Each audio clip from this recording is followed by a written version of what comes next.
let's discuss about aeroplanes.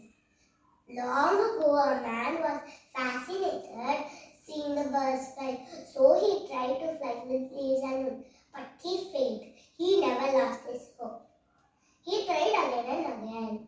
On 1903, December 17, the Wright brothers, Wilbur Wright and Arnold Wright, invented the flying machine, the aeroplane. It is only for 12 seconds. It was unsteady, so the Wright brothers made Flight 2 and Flight 3.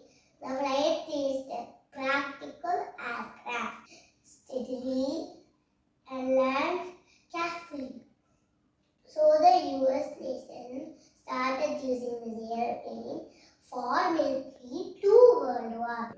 For World War I. This is the history of airplane. So have a positive mind.